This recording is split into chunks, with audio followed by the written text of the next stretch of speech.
Hello, and welcome to the Tie-Dye Chef Table. Today we go to Chicago, the Windy City.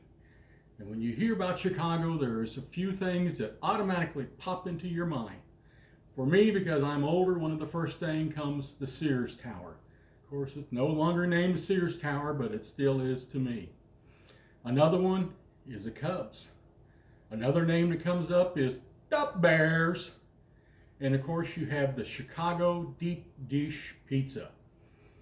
Another one that's maybe not as well known outside of Chicago, but is very popular in Chicago, is the Italian beef sandwich.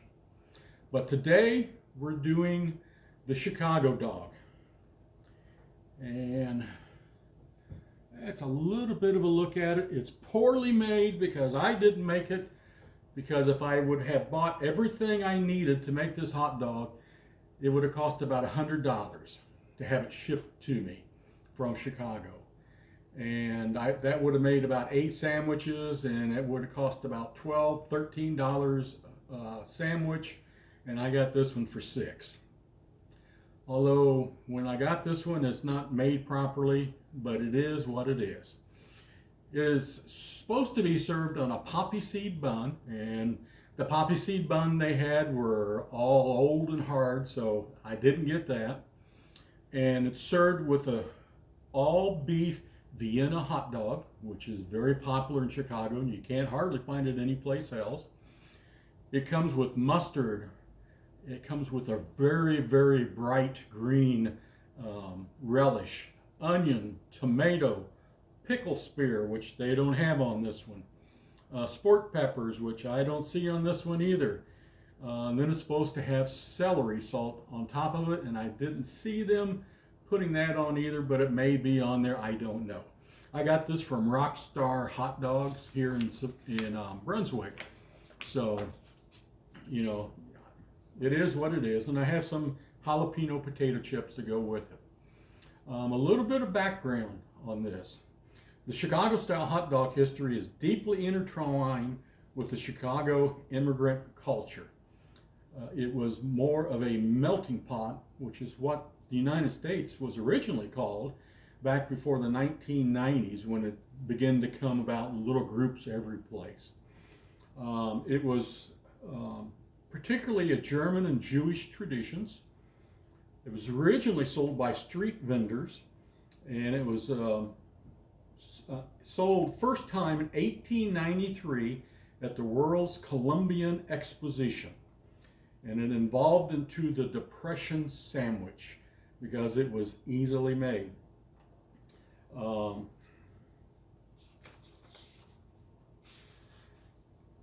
After World War II, the hot dog became its full complement of toppings, became more recognizable and popular version influenced by cultures such as German. The mustard is quintessential Chicago hot dog topping, and the poppy seed bun may have German origins. Jewish, the all beef Frankfurter, and the use of celery salt in some variations are linked to the Jewish immigrants.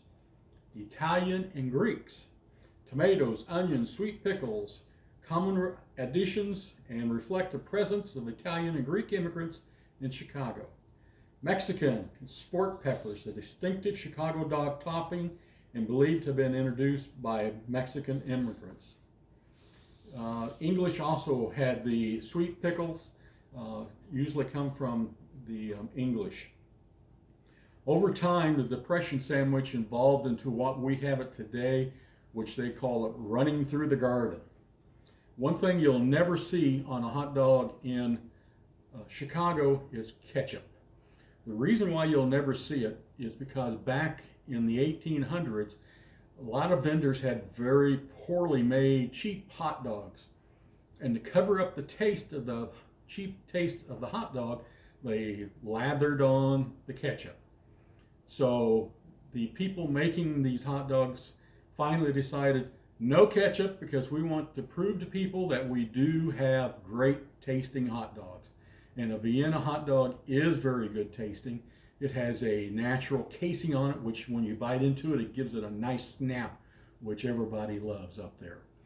So this is a tradition that they have in Chicago, You can buy it at most places, although it's not made outside of Chicago very much, although Portillo's, which is famous up there, they are moving south some. They're in Indiana and I think in Illinois, further down in Ohio. I'm not real sure on that.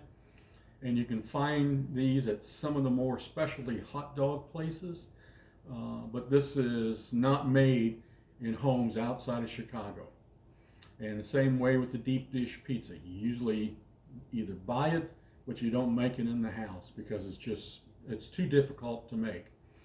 So this is what Chicago is kind of known for, some of their foods, and they enjoy these hot dogs. It's one of the top sellers at Portillo's, and so it's just staple for Chicago.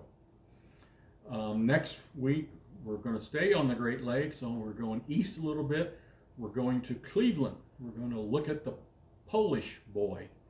And I hopefully will have my buns coming in today to be able to make that. So next week we'll take a good look at that.